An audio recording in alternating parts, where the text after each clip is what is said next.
গতকালকে আমাদের বৈঠকটা যেভাবে হতাশার একটা বিষয় ছিল, আজকে বৈঠকটা অনেকখানি প্রাণবন্ত হয়েছে, খোলামেলা আলাপ আলোচনা হয়েছে, বোঝাপড়ার জায়গাটা অনেকখানি বাড়ছে। এটা হচ্ছে আজকের মিটিংয়ের সবচেয়ে গুরুত্বপূর্ণ রাজনৈতিক তাৎপর্য হচ্ছে এটা। রাষ্ট্রপতির ব্যাপারে আমরা পরিষ্কার করে যে কথাটা বলেছি, রাষ্ট্রপতির বিদ্যমান যে ক্ষমতাকে বৃদ্ধি করতে হবে। প্রধানমন্ত্রী নির্বাহী ক্ষমতার সাথে রাষ্ট্রপতির ক্ষমতাকে আরও বাড়ানো দরকার। কোন কোন ক্ষেত্রে বাড়বে স্পেসিফিকভাবে কিছু প্রস্তাব এসছে। আমরা আগামী সপ্তাহে এটা আলোচনা করে এটাকে আমরা চূড়ান্ত করব। রাষ্ট্রপতি নির্বাচনের বিষয়টিতে যে ওপিনিয়নটা most of the parties agree করেছে, ইনক্লুডিং বাংলাদেশ জামাত ইসলামী, সেটা হচ্ছে যে upper house, lower house member এবং এটাকে কনস্টিটিউন্সিকে প্রেসিডেন্টের যে কনস্টিটিউন্সি মানে ইলেকট্রাল কলেজ, সেটা আরেকটু এক্সটেন্ডেড করা। আর কমিশনের প্রস্তাব হচ্ছে এটা up to the union council members, যেটার সংখ্যা হয়ে যায় প্রায় 70-75 হাজার। আমরা বলেছি এক্সটেন্ডেড করা দরকার, তবে একেবারে এত বড় নয়। এটা ডিস্ট্রিক্ট কাউন্সিল এবং মিউনিসিপ্যালিটিস যেটা আছে এটাকে কাভার করে, আর আপার হাউস এবং লোয়ার হাউস তো থাকবেই, মিলিয়া যে কনস্টিটিউন্সি হবে, ইলেকট্রাল কলেজ হবে ফর দি প্রেসিডেন্ট। এখানে গোপন ব্যালটের মাধ্যমে নির্বাচন হবে। এতে করে সংখ্যাগরিষ্ঠ দল যে সরকার গঠন করবে, যারাই করুক বা জোট করুক, তার বাইরেও প্রেসিডেন্ট অন্য যা ব্যক্তিও হইতে পারবে, এরকম একটা অপরচুনিটি এখানে ওপেন হয়। যদিও মেজরিটি দলের পক্ষ থেকে প্রেসিডেন্ট হওয়ার সম্ভাবনা বেশি থাকে, কিন্তু অল্টারনেটিভ হওয়ার একটা স্কোপ এবং অপরচুনিটি, দো ইট ইজ ভেরি ন্যারো, তারপরে এটা একটা প্রভিশন থাকে। সেই জন্য আমরা এটা এখানে বলেছি।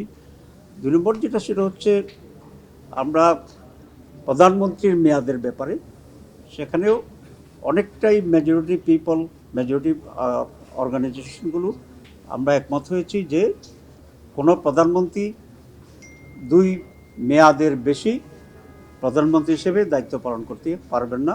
রাষ্ট্রপতি নির্বাচনের ক্ষেত্রে বর্তমান পদ্ধতি, সেই বর্তমান পদ্ধতির পরিবর্তন সকলেই চান। এখন সেই পরিবর্তন কি আকারে হবে তার জন্য ইলেকট্রাল কলেজ তৈরি করতে হবে, কিন্তু ইলেকট্রাল কলেজের আকার নিয়ে এখনো পর্যন্ত পুরোপুরি সিদ্ধান্ত হয়নি। একটা প্রস্তাব হচ্ছে 2 কক্ষ হলে 2 কক্ষের সদস্যদের দ্বারা ইলেকট্রাল কলেজ, আরেকটা প্রস্তাব হচ্ছে 2 কক্ষ প্লাস জেলা এবং সিটি কর্পোরেশন থেকে একজন করে প্রতিনিধি, আরেকটা প্রস্তাব হচ্ছে সকল স্তরের জনপ্রতিনিধিদের নিয়ে। তো এই 3 বিষয় নিয়ে আরও আলোচনা হবে এবং সর্বশেষ সিদ্ধান্ত হবে।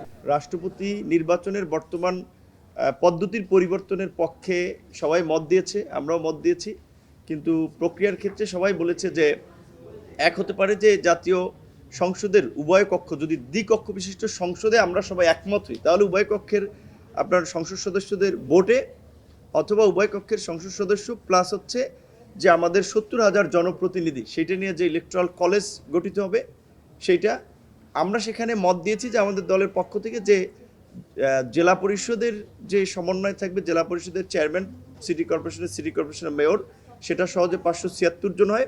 সেই 576 জনের ভোটে রাষ্ট্রপতির নির্বাচন করা। আলোচনা খুব ভালো হচ্ছে, খাওয়া দাওয়া খুব ভালো হচ্ছে, কিন্তু ফলাফল আশানুরূপ কিছু হচ্ছে না। এনসিসি, রাষ্ট্রপতি নির্বাচনের পদ্ধতি এবং প্রধানমন্ত্রীর মেয়াদ, এই 3টি বিষয় নিয়ে আলোচনা হয়েছে। আমরা কনক্লুশনে পৌঁছাতে পারি নাই। পৃথিবীতে যে কোনো ভালো কাজ করতে গেলে বড়দেরকেই বেশি স্যাক্রিফাইস করতে হয়। যারা আজকে বড়, তারা কিন্তু কিছুদিন আগে অনেক বেশি নির্যাতন সহ্য করেছেন, অনেক বেশি নিগৃহীত শিকার হয়েছেন। তারাই বেশি এই আজকে আমরা যে প্রসেসে গভর্নমেন্ট চলছে, এই প্রসেসের নিগ্রহের শিকার হয়েছেন। সুতরাং এই প্রসেস যদি ওনারাই পরিবর্তন না করেন, তাহলে কারো পক্ষে এটা পরিবর্তনে ভালো ভূমিকা রাখা সম্ভব না। ঐকমত্য কমিশনেরও একটু দায় আছে, কারণ আমরা দেখলাম যে একটা সিদ্ধান্ত গ্রহণের যে প্রক্রিয়া আছে, যে আমরা একটা বিষয় সবাই মত দিয়ে ফেলেছে, সুতরাং এখানে কারা এটার বিপক্ষে আছে তাদের যুক্তিগুলো শুনবে, আর আমরা যারা ধরেন এটার পক্ষে আছে তাদের যুক্তিখণ্ডনটা শুনবে, তারপর একটা সমাধানে পৌঁছাবে। কিন্তু সেইভাবে না গিয়ে 33টা দল আমরা নানাভাবে আলোচনা করছি, আজকে এসে ওনারা বলেছেন যে এক দল থেকে শুধু একজন মতামত দিতে পারবে, আগামী দিনে সেই ধরনের পদ্ধতি হবে। যাই হোক, আমরা তারপরেও আশাবাদী হতে চাই। আমরা চাই যে ইনশাল্লাহ আমরা যাতে একটা ঐক্যমত্যে পৌঁছাতে পারি। অতীতের বিদ্যমান ব্যবস্থা যদি ত্রুটিপূর্ণ না হতো, যদি প্রপারলি ফাংশনাল হতো, তাহলে কিন্তু অভ্যুত্থানও হতো না, তাহলে আমাদের ঐক্যমত্য কমিশন গঠনেরও প্রয়োজন ছিল না, আমাদের এই অন্তর্বর্তীকালীন সরকারেরও টেক ওভার করার কোনো প্রয়োজন ছিল না। তো যেই দল যারা তাদের অবস্থান থেকে সরতে যাচ্ছে না, তারা মনে হয় এই যে প্রেক্ষাপট বিবর্জিত এবং বাস্তবতা বিবর্জিত, তারা হচ্ছে আবার একই সাথে মনে করছে যে যে তারা যদি তাদের অবস্থানে অনড় থাকে, হয়তো ক্ষমতা পরবর্তীতে সম্ভাব্য, যদি পরবর্তীতে হয়তো অনেক দল রয়েছে যারা মনে করছে যে ভবিষ্যতে ক্ষমতায় যাবে, তাদের জন্য হয়তো ক্ষমতা কাঠামো তাদের নিজের মতো করে ম্যানিপুলেট করা সহজ হবে, জনগণ বিবর্জিত একটি ক্ষমতা কাঠামো। তবে আমরা বলতে চাই যে এই জনগণ বিবর্জিত ক্ষমতা কাঠামো কখনোই স্থায়ী নয়।